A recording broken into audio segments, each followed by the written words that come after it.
സമാധാനത്തിന് ഒരുക്കമെന്ന് ഇറാൻ. അവകാശങ്ങൾ അംഗീകരിക്കണമെന്നും നഷ്ടപരിഹാരം നൽകണമെന്നും ആവശ്യം.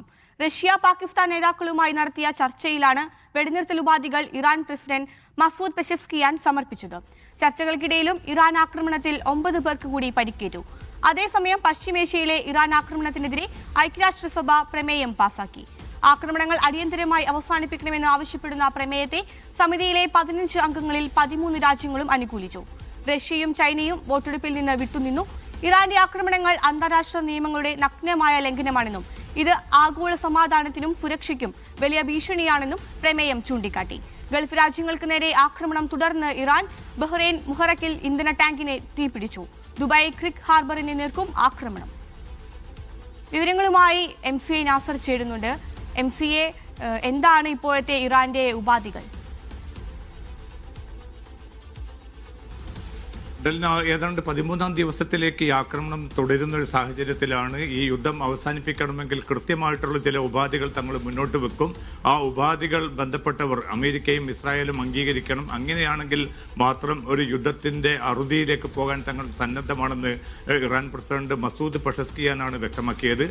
ചൈനയും റഷ്യയുമായും അതോടൊപ്പം തന്നെ പാകിസ്ഥാനുമായും നടന്ന ചർച്ചകളുടെ കൂടി അടിസ്ഥാനത്തിലാണ് ഈ ഉപാധികൾ മുന്നോട്ട് വെച്ചത്. ഈ ഉപാധികൾ പ്രധാനമായി എടുത്തു പറയുന്നത് ഇറാന്റെ അവകാശങ്ങൾ ഈ ബന്ധപ്പെട്ട കക്ഷികൾ ഉറപ്പു നൽകേണ്ടതുണ്ട്. അതോടൊപ്പം തന്നെ ഇപ്പോൾ നടത്തിയിരിക്കുന്ന ആക്രമണത്തിന് കൃത്യമായിട്ടുള്ള ഉചിതമായിട്ടുള്ള നഷ്ടപരിഹാരം ലഭ്യമാക്കണം.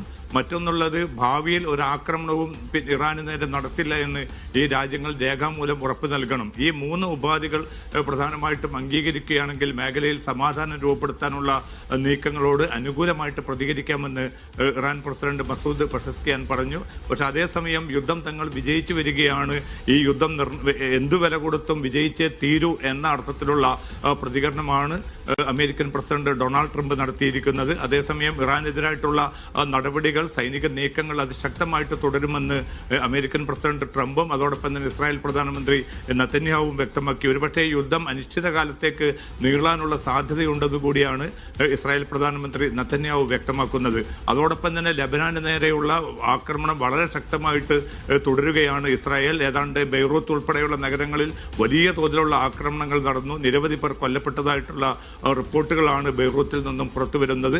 അതേസമയം തന്നെ ലെബനാനിലെ ഹിസ്ബുല്ല ഇസ്രായേൽ നഗരങ്ങൾക്ക് നേരെ, തെല്ലവീവ് ഉൾപ്പെടെയുള്ള നഗരങ്ങൾക്ക് നേരെ വ്യാപകമായിട്ടുള്ള മിസൈൽ ആക്രമണവും നടത്തി.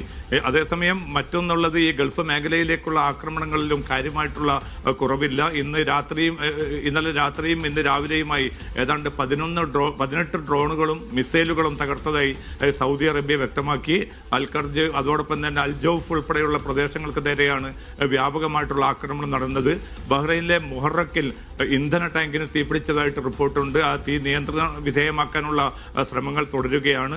അതോടൊപ്പം തന്നെ ദുബായ് ക്രീക്ക് ഹാർബറിലെ ഒരു കെട്ടിടത്തിന് നേരെയും ആക്രമണം നടന്നത് കാരണം അവിടെയും തീപിടുത്തമുണ്ടായിട്ട് ആ കെട്ടിടത്തിൽ നിന്ന് ആളുകളെ പൂർണ്ണമായിട്ട് ഒഴിപ്പിച്ചതായാണ് അധികൃതർ വ്യക്തമാക്കുന്നത്. നിലവിലുള്ള ഒരു സാഹചര്യത്തിൽ ആക്രമണം ശക്തമായി തന്നെ തുടരുമെന്ന മുന്നറിയിപ്പാണ് അമേരിക്കയും ഇസ്രായേലും നൽകുന്നത്.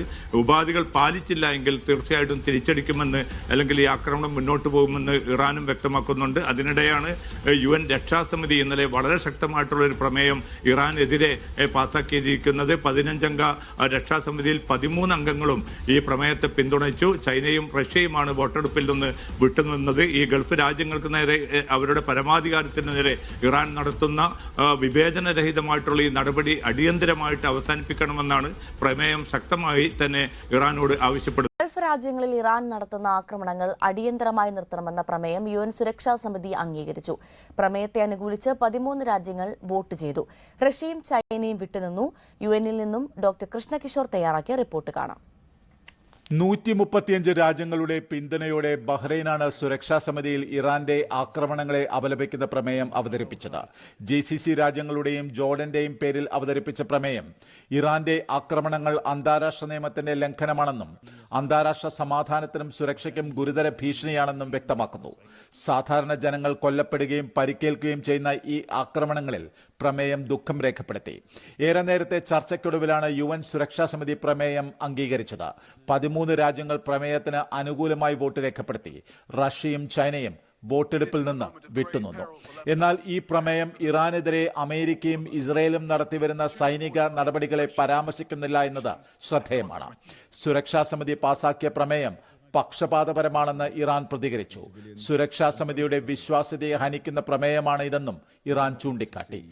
തുടർന്ന് മേഖലയിൽ എല്ലാ രാജ്യങ്ങളും സംഘർഷം അവസാനിപ്പിക്കണമെന്ന റഷ്യ അവതരിപ്പിച്ച പൊതുപ്രമേയം UN സുരക്ഷാ സമിതി തള്ളി.